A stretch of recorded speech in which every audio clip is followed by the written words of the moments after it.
மன்னனாக வாழ்ந்தவன், பேரரசனாக வாழ்ந்தவன். அப்படி வாழ்ந்து கொண்டிருக்க சமயத்திலே இந்த உலகத்திலே மழை கிடையாது, மாறு கிடையாது. அப்படி வாழும் காலத்திலே நல்ல தம்பி வடமதுராபுரி ஆளக்கூடிய நல்ல தம்பியுடைய தங்கையை நல்ல தங்காலை நான் திருமணம் செய்து கொண்டு இல்லற வாழ்க்கையில் ஈடுபட்டு 7 செல்வங்களை பெற்றெடுத்தேன். அப்படி 7 செல்வங்களை பெற்றெடுத்து வாழ்ந்து வரும் தருவாயிலே 12 ஆண்டு காலமாக இந்த மழை கிடையாது, மாறி கிடையாது. நாடோ வறுமையில் வாடிக்கொண்டிருக்கிறது. எங்கு பார்த்தால் மக்கள்கள் கஷ்டப்படுகிறார்கள். எங்கு பார்த்தால் மக்கள்கள் நாட்டை விட்டு வெளியேறி கொண்டிருக்கிறார்கள். பயிர் பற்றியாலே சுவாமி 12 வருடமாக நாட்டிலே மழை இல்லாது நாட்டு மக்கள் அனைவருமே குடிபெயர்ந்து இடம்பெயர்ந்து நாட்டை விட்டு செல்லுகிறார்கள். நாட்டிலேதான் வறுமை வந்து விட்டதுன்னா நம்முடைய அரண்மனை கூட வறுமை வந்து விட்டது. சுவாமி வறுமை வந்து விட்டது. ஐயா நீ நல்ல தங்கா, நாட்டு மக்கள் குறை என்னவென்று நேரில் கண்டு என்னால் முடிந்தவரை குறை தீர்த்துக் கொண்டிருக்கிறேன். இருப்பவருக்கு இல்லாதவருக்கு, ஏழை எளிய மக்களுக்கு அனைவருமே ஒன்றாகிவிட்டது. இருப்பவன் ஒன்றாகிவிட்டான், இல்லாதவன் ஒன்றாகிவிட்டான். எல்லாமே வறுமையில் வாடும் நிலைமையில் ஏற்பட்டது. வேலைக்கு உணவு கிடையாது, தண்ணீர் குடிக்க தண்ணீர் கிடையாது. இப்படி பல வகையான மக்கள்கள் கஷ்டப்பட்டு எத்தனை காலம் இங்கு வாழ்வது என்று நாட்டை விட்டே வெளியேறி விட்டார்கள். ஏதோ மக்கள் நன்மைக்காகவும் இந்த குடும்பத்தின் கஷ்டத்துக்காகவும் இவ்வளவு காலமா நம் குடும்பத்திலே வாழ்ந்து கொண்டிருக்கிறோம். கண்ணே, அங்கே வாழ்ந்திருந்தோம் மக்களுடைய நலனை நான் பார்த்தேனே தவிர என் குடும்பத்தில் உள்ள நலனை நான் கண்டறியேன். கண்ணே, அப்படி என்ன குறைபாடு தானே தெரியும். நாட்டு மக்களுக்காக பரிந்து பேசி எனது அருமை அண்ணன் கொடுத்த தானிய களத்தில் இருக்கின்ற எல்லாவித பொன் பொருளும் வாரி மக்களுக்காக கொடுத்து விட்டீரியத்தா. என்ன செய்வது? அரண்மனை வறுமை என்று வந்தது என்ன தெரியுமாங்க? அது என்ன? நான் பெற்ற 7 பிள்ளைகளோ அம்மா பசிக்குது தாய் என்று கேட்டவுடனே என் ஈர கொலையே நடுங்க. 7 மகன் அம்மா ஒரு பிடி சாதம் இருந்த கொடு என்று கேட்கின்றார்கள். அவர்கள் கேட்க வச்சதான் தெரியுங்க அரண்மனையில கூட நமக்கு வறுமை வந்து விட்டது என்று. ஆகவே பிள்ளை சொல்லுகின்ற வார்த்தை பெண்மையான் பெருமை கேட்டு தாழ முடியாமல் தையலால் என்னை தொற்று தலை கட்டிய தலைவனை உன்னை நான் பார்க்க வந்திருக்கிறேன். என்னங்க மனமாகிய நாளை முதலாக என்றைக்காக நின்று பேசியிருக்கின்றேனா? இது காலவரை கிடையாது. கண்ணே, மக்கள் செல்வங்களை பெற்றெடுத்த தவிர கணவனிடத்தில் எது வார்த்தை ஒரு வார்த்தை கேட்டது கிடையாது. எதிர்மாள் உரையால் பதிவிரதை பதிசொல் மீறினால் பாவம் என்கிற வார்த்தை ஒரு நாளைக்கு மறந்திருக்கிறேனா? எது நின்று பேசாதன்னா இன்று பேசுகின்ற நிலைமை இறைவன் வைத்து விட்டார். சுவாமி இறைவன் வைத்து விட்டார். கண்ணே, உலக மக்களுடைய நன்மையை நான் கண்டனத்தவரை குடும்பங்களுடைய கஷ்டத்தை நான் இது காலம் வரை அறியாமல் வந்து விட்டேன். கண்ணே, ஏனென்றால் நீங்க ஒரு கொற்றவனுங்க. ஆமா, நாட்டு மக்களுக்கு பற்றி தான் பேச முடியும்.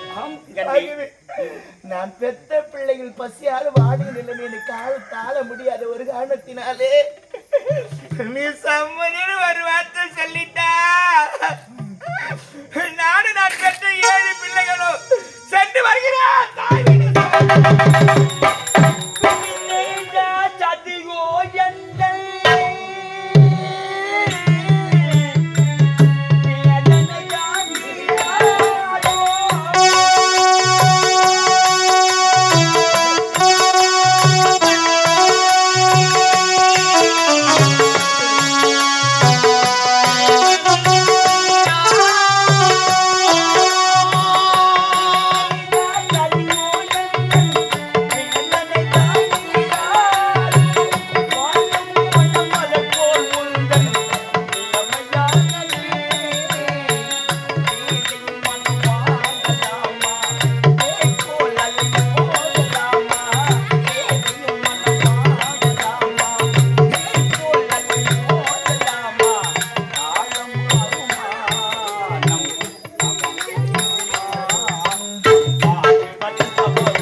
நாம் விடுபடுவது? எப்படி நாம் வாழ்க்கையை மீண்டும் துவக்குவது? மக்களுடைய நலனை இன்னும் எவ்வளவு காலம் கட்டி காப்பாற்றுவது? மனிதனையும் எனக்கு தைரியம் கொடுத்திருக்கிறான். மக்களிடத்திலே செல்வத்தை கொடுக்க என்கிற பொருள் செல்வங்கள் கொடுக்கவில்லையே இறைவன். என்னை ஏன் இப்படி சோதிக்கிறான்? என்னை ஏன் இப்படி சோதிக்கிறான் என்று எனக்கு தெரியலையே. கண்ணே நல்ல தங்கா, பிரிவதற்கு உனக்கு மன கலக்கமா இருக்கின்றதா? கண்ணே சொல்லுங்களேன். இது காலவரை எதிர்த்து ஒரு வார்த்தை பேசது கிடையாது. இல்லையே. இது வேண்டும் அது வேண்டும் என்று என்னிடத்தில் கேட்டது கிடையாது. காரணம் என்ன? மனதில் வருத்தம் வேண்டாம், மனதில் வருத்தம் வேண்டாம். மன்னனா சொல்றாரே மங்கை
எனக்கு நம்ம குடும்பத்திலே நம்ம இல்லத்திலே புகுந்ததோ துன்பம் மனதில் வருத்தம் வேண்டாம். மன்னாரா செல்வாரே மங்கை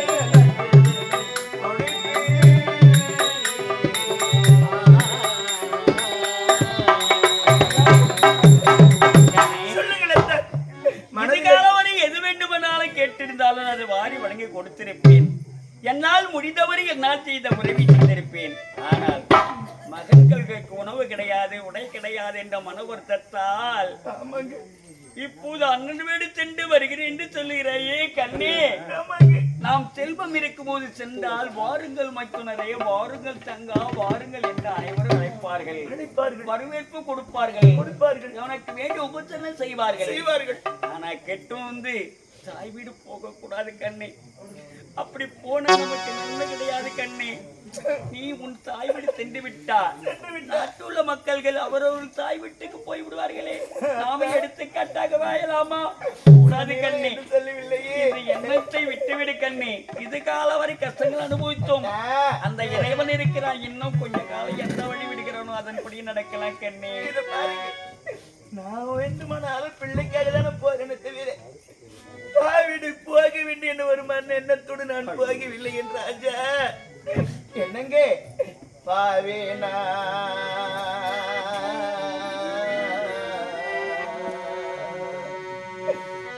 பாவேனா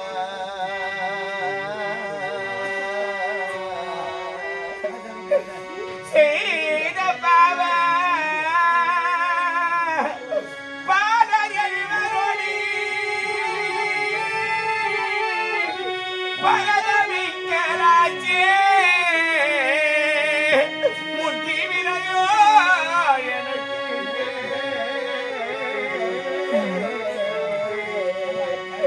சுவாமி சுவாமி சுவாமி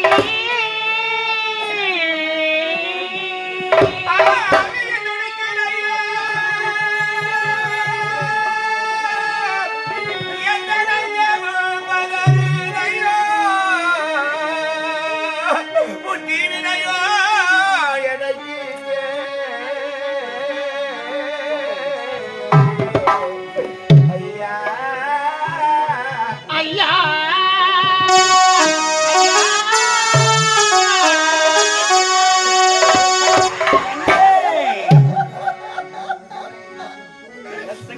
பாவி நான் பெற்ற பாலர் எழுவரோடு பட்டினியை வாழ்வதை விட பாவி எனக்கு விட எதை கொடுத்தீரானா தள்ளிவிட என்னும் தமையனார் வீடு சென்று பிள்ளையுடைய பசி தீர்க்க உத்தர தாவையா தனக்கு வேண்டும் என்று சுயநலம் எதுவும் கிடையாது. தான் கட்டிக்கொள்ள ஆடையும் போட்டுக்கொள்ள நகனட்டுகளும் நாம் நதியில் வாழ பெரிதாக வாழ வேண்டும் என்று உன்னுடைய சுயநலம் கிடையாது கண்ணே. மக்கள் செல்வங்களை பாதுகாத்தார் நாளை எதிர்கால நமக்காக கொல்லிப்பூர் மகனும் இருப்பான் என்பதை கருத்தை கொண்டுதான் நீ எப்படியாவது மக்களை காப்பாற்ற வேண்டிய கருத்தை கொண்டு தன் தாய் வீடு செல்ல வேண்டும் என்று எண்ண கொண்டிருக்கிறார். ஆனால் எந்த நிலையிலும் தாய் வீடு திரும்பி சென்றால் நமக்கு மதிப்பு இருக்காது, மரியாதை கிடையாது கண்ணே. என்ன செய்வது? இது காலம் வரை என்னை எதையும் கேட்டது கிடையாது. இனிமேல் முன்ன வச்ச காலம் பெண்ணு வைக்க மாட்டேங்க. தாய் வீடு போய் வரணும், அண்ணனை பார்க்கணும், அண்ணன் மனைவி பார்க்கணும், மக்கள் பார்க்கணும் நாடு கிடையாது. என் தாய் நாடு அப்படி இருக்கிற நாட்டு மக்களை பார்க்க வேண்டும் என்ற எண்ணம் இதுவரை எண்ணத்தில் கேட்டது கிடையாதுங்க. அப்படி இருக்கும்போது என்றும் இல்லாது என்று என் தாய் வீடு சென்று என் மக்களை காப்பாற்றுகிறேன் என்று ஒரு வார்த்தை சொல்லிவிட்டீரே கண்ணே. நான் என்ன செய்வேன்? இது காலவரை எனக்கு பக்கத்தில் ஒரு துணையாக இருக்கிறார் மக்கள்கள் மனைவிகள் என்று எதிர்பார்த்திருந்தேன். நீங்களும் என்னை பிரிந்து விட்டால் இந்த உலகத்தில் எனக்கு மட்டும் யார் துணை இருக்கிறார்கள் கண்ணே? ஆனால் ஒன்று மட்டும் உனக்கு கூறுகிறேன் கண்ணே, என் மனம் நோக்கும்படி செய்யக்கூடாது. காரணம் என்ன? இனி தடுத்தால் நிற்க போவது கிடையாது, நிற்பதும் கிடையாது. ஆனால் நீ சென்று மீண்டும் நாடு நல்ல முறையில் உனக்கு மதிப்பும் மரியாதையும் கிடைத்து அங்கு சில காலம் வாழ்ந்து மக்களை காப்பாற்றினால் ஒரு வகையில் நன்மையாகிவிடும். மனம் கெட்டு நொந்து வழி கிடையாமல் உனக்கு மதிப்பு மரியாதை கிடைக்காமல் மீண்டும் திரும்பினால் கேட்டின் வாயிற்படியே தன்னைத்தானே மூடிக்கொள்ள உனக்கு வரவேற்பு கிடைக்காது கண்ணே. உன்னை யாரும் அழைக்க மாட்டார்கள் கண்ணே. ஓடத்திலே தண்ணீர் இன்னொருத்தி கண்ணீர் ஓடம் போய் ஊரு சேருமா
பிள்ளைகளுடன் தாய் வீட்டு போயிட்டு வான்னு ஒரு வார்த்தை சொல்லுங்களேன்.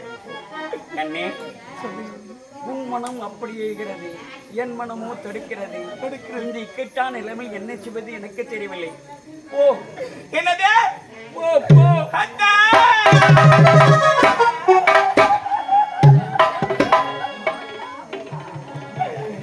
என்ன மணந்த ராஜா,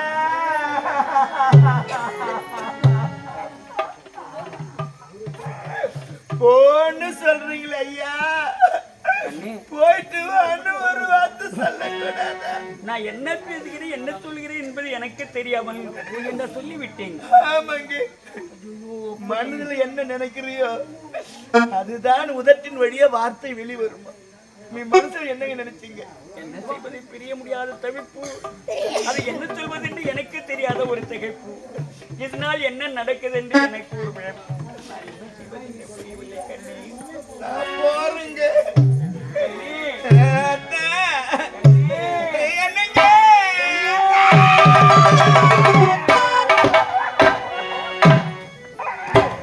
நான் போய் வருவேனா என்ன வர மாட்டேனா?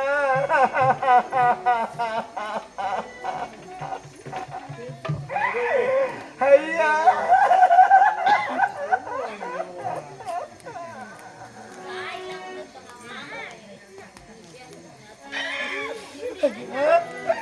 நான் போயிட்டு வரேன்.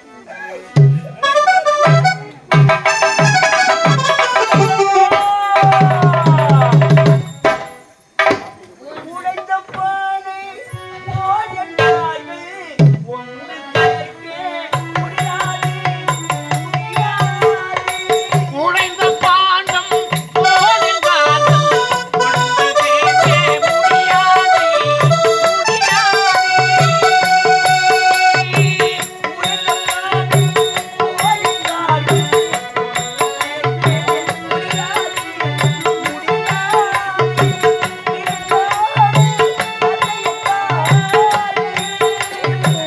இருந்தாரை கண்ணையன்பார்கள்.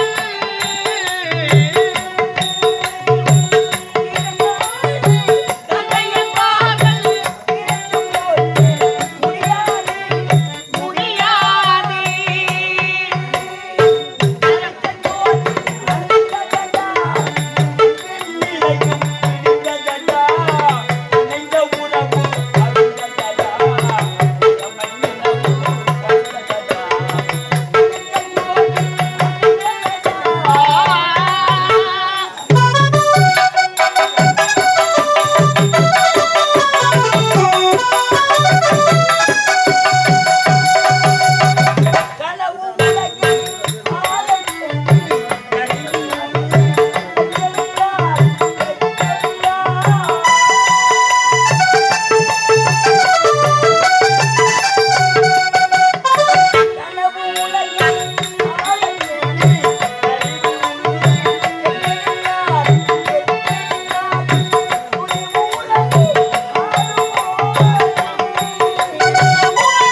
அப்படியா?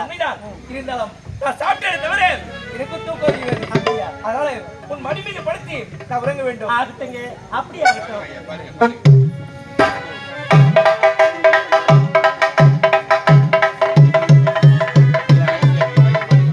அத்தா, வசந்த கால கோலங்கள், வானில் விழுந்த கோழிகள், கலைந்திடும் கனவுகள், கண்ணீர் சிந்தும் நினைவுகள், வசந்த கால கோலங்கள்.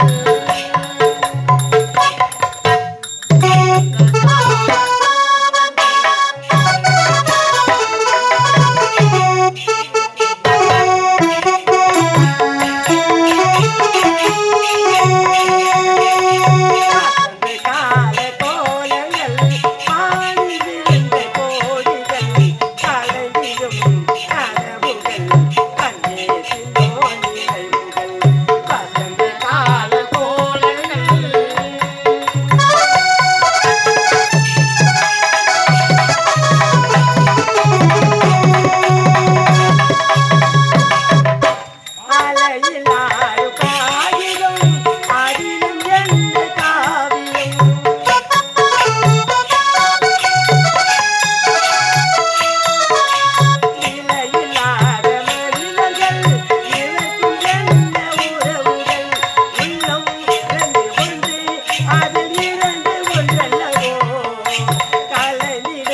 அலங்காரி அலங்காரி அலங்காரி அலங்காரி கனவு கண்டேன் நானும் கனவு கண்டேன் கனவு கண்டேன் நானும் கனவு கண்டேன் கனவு கண்டேன் நானும் கனவு கண்டேன் அலங்காரி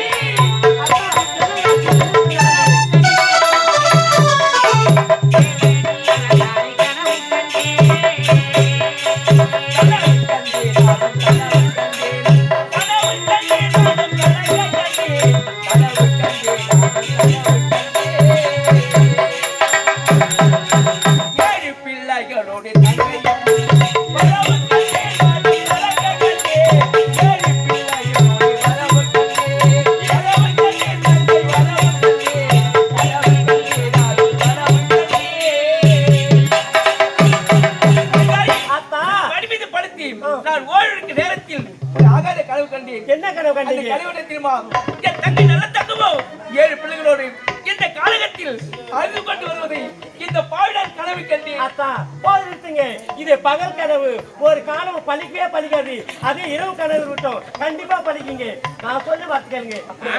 ஏன்னா உங்களுக்கு சூடு அளவுக்கு மீறி ஆய போறதால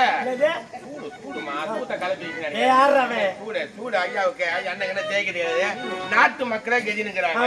அதான் அது மட்டும் இல்ல, சின்னஞ்சிறு வயதுல திருமணம் பண்ணி கொடுத்துட்டாரு தங்கச்சி. அதே ஞாபகம் ஐயாவுக்கு.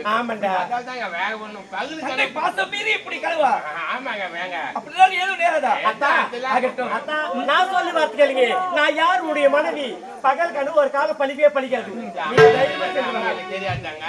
அப்படியே மீறி வந்துட்டா கூட அம்மா விட்டுவாங்களா? மனைவி என்னங்க இது? ஆமா நான் நல்ல தாங்க நம்ம குழந்தை பேர் பாத்துக்கிறோம். நான் 4 பேரை பாத்துக்கிறேன். என் மகன் போர் பாத்துக்கிறேன். இந்த மாதிரி தாய்க்கு தாயகம் தந்தைக்கு தந்தையகம் அப்படிலாம் நான் கண்டிப்பா பாத்துக்கிறீங்க. நீங்க தைரியமா போயிட்டு வாங்க. அவரை எடுத்துட்டு போங்க.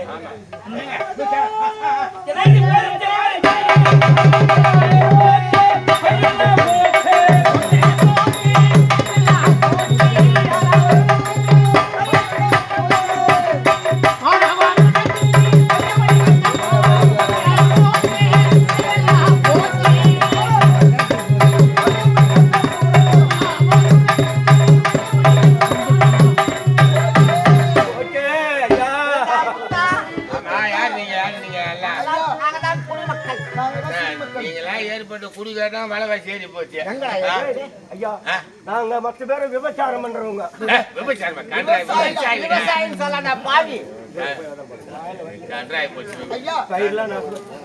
நாங்க வச்ச பயிரெல்லாம் காட்டுக்கிற மிருதகம் பிலி இல்ல களி கன்றாய போட்டு காட்டுல இருக்கிற மிருகம் வந்து நாட்டை பூந்து அடகுரம் பண்ணி விட்டு நீ என்ன பயிர் வச்ச? வள்ளி கிழங்கு நாட்டு விட்டு நட்டா கண்ணு. வள்ளி கிழங்கு நாட்டு மூஞ்ச வச்சுட்டு விட்டா சரி. நான் மல்லாட்டை போட்டேங்க. ஒண்ணு கூட முளைக்கல. எப்படி போட்ட? மல்லாட்டை எப்படி போட்ட? ஒண்ணு கூட முளைக்கல. வேஸ்ட் போட்டேன். வரத்து போட்டானே மூஞ்சி எப்படி மோத வச்சா? ஆமா நீ என்ன வச்சப்ப? ஐயா நான் வச்சுக்கிட்டு காக்காரி அதுல முளக்காய் நாத்து விட்டேங்க. நாத்து விட்ட இருக்கிற வந்து சிங்கெல்லாம் கலாய் போச்சு. எஜமான் சொன்னாங்க நாட்டு மக்கள் வந்திருக்காங்க ஐயா. இப்படி மக்களா? ஆமாங்க. இங்க வர காரணம் ஐயா நாங்க வைக்கக்கூடிய பயிர் மொத்தத்தையே காட்டுல இருக்கக்கூடிய மிருகம் ஆயிட்டு போயிடுச்சு. அப்படியா? குடிக்க கஞ்சி இல்லை. ஊரை விட்டே ஓடி போறேன்னு சொல்றோம். நீ ஊரை விட்டு ஓடி போனா அந்த ஊருக்கு சேவல் கூடும். நீ போவாத. நீ தான் கனமான ஆளு. நிறுத்தி வச்சுக்கிறேங்க. இத்தனை வரி கட்ட முடியாது. நீங்களா பார்த்து எதனா செஞ்சாதான். என்ன செய்ய வேணும்? என்கிட்ட வந்து வேலை கிடையாது. அதனால உங்க வேலை நாங்க வேலை முடிச்சுக்குவோம். எனக்கு கொஞ்சம் குண்டு வேற கொஞ்சம் கொடுங்க. அப்படியா? சரி, நீங்கள் யாருமே கவலைப்பட வேண்டாம். இந்த மாதத்தில் யாருமே வரி பணமே செலுத்த வேண்டாம். மன்னர் வாழ்க. மன்னர் வாழ்க. மன்னர் வாழ்க. மன்னர் வாழ்க. மன்னர் வாழ்க. கிடையாது நம்மளுக்கு. ஆமாடா வீட்டே கிடையாது. நீங்க எல்லாம் போங்க, எஜமா நானும் வேலைக்கு வருவோம். ஆனா வீட்டுக்கு ஒருத்தம் வந்தோம், நீங்க எல்லாம் தங்கிடுங்க. நீ ஆம்பளை இல்லாம நம்ம பொம்பளை மாட்டான்னு பாத்துக்கிறேன்.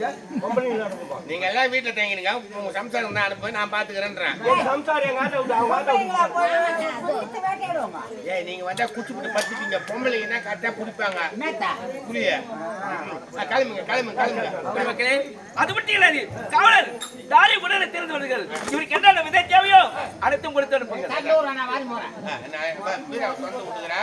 சில்லற காசுலாம் போய் நோட்டை மட்டும் வச்சுருங்க. ஆமா விதை என்னென்ன விதை உண்மை எடுத்துக்கங்க. கிளம்பு கிளம்புங்க.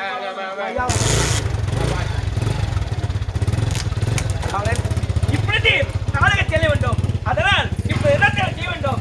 வீட்டுக்கு ஒரு ஆள் நம்மோடு காலகத்துக்கு வர வேண்டும். அப்படியா ஐயா வர்றாங்களா இல்லையா நான் என்ன சொல்லி அனுப்பிச்சிருக்கேன்னா, ஆம்பளைங்க நீங்க யாரும் வத்தாலும் பொம்பளைங்க மட்டும் அனுப்பாங்க. ஏண்டா பொம்பளைங்களை காலகத்து வருவாங்க. ஏன்னா இவனுக்கு குச்சி புட்டு பட்டுவானுங்க. ஒரு கொஞ்சமா அறிவு இருக்கா? காணகத்துக்கு பொம்பளை வருவாங்களா? ஆமா அந்த காலத்தையே மொத்தலே அச்சு பேரு. அந்த காலம் வேற இந்த காலம் வேற. இந்த குழந்தை ஏனென்றால் காலகத்திற்கு பெண்கள் செல்லக்கூடாது, ஆடவன் வந்தால்தான். ஏனென்றால் காலகத்தில் மிருகம் இருக்கும். பொம்பளை வரலாமா? அப்படியே மீறி உங்க தங்கச்சி வந்தா கூட அம்மா பாத்துப்பாங்க. அம்மா அம்மா அப்பா தெரியாது உங்களுக்கு. என்னங்க நீங்க எதுக்கு பேர் வச்சிருக்கீங்க? அலங்காரின்னு எதுக்கு பேர் வச்சீங்க? அள்ளி குடுக்கறதால நீங்க அலங்காரி அம்மா. நீங்க கவலையே படாதீங்க, நீங்க தைரியமா போயிட்டு வாங்க. நல்லா நல்ல தங்க வரட்டும், நான் கண் கலங்காம நான் பார்த்தேன். இருக்கான் நான் அப்படியே படி பெண்ணா நானு வாரி வாரி மக்களுக்கு இந்த கையால் நான் எப்படி அள்ளி அள்ளி கொடுத்துருப்பேன். ஏனென்றால் என் தங்கைக்கு ஒரு குறை என்றால் அது என்ன சேர்ந்தது. என் தங்கை எப்படி பார்த்துக் கொள்ள வேண்டுமோ அப்படி வந்தால் பார்த்துக் கொள்ள வேண்டும். ஏங்க அந்த குறை வரவே வராதுங்க. நான் இல்லை என்று அந்த குறையை இருக்க கூடாது. நான் பாத்துக்கிறேன் நான் பாத்துக்கிறேன். நீங்க தைரியமா போயிட்டு என்ன சொல்லாங்க. அண்ணனுக்கு அண்ணாகும், அண்ணனுக்கு அண்ணனாகும், தங்கைக்கு தங்கையாகும். நீதான் நிறுத்தி. ஏனென்றால் உன்னை அண்ணி இல்ல தாய்க்கு சமன் இருக்கிறார். ஆரம்பிச்சு சொல்லிட்டீங்க. ஆமா தாய் தாங்க. அவ எனக்கு மகங்க. அப்படியா? நான் நாத்தனார் நினைக்கவே இல்லைங்க. சத்தியமா சொல்றேங்க. அவ எனக்கு மகத்தான். அப்படியே நாத்து நினைக்கல. நாத்துலடா நாத்தனார்டா. அப்படியே நான் காலக செஞ்சு விட்டாலும் காலக செஞ்சு விட்ட பிறகு என் தங்கை வந்தால் என் தங்கைக்கு எந்த குறையும் இருக்க கூடாது. நல்ல முறையில் கவனிக்க வேண்டும். நீங்க சொல்லணுமா? என்ன பார்த்து அந்த வார்த்தை கேக்குறீங்க. வர போறேன் பஞ்சமாக போறேன். அப்படியே வந்தாலும் கொட்டில இருக்கு. குழந்தைக்கு வரட்டும், நாத்தனார் வரட்டும், நாத்தனார் கூட என் மகன் வரட்டும். அவ எப்படி எப்படி சாப்பிடணும் அவங்க சவுதி சாப்பிட்டு போட்டோம். அப்படியா? நல்ல முறையில் பார்த்து அனுப்புறேன். பாத்துக்கலாம்.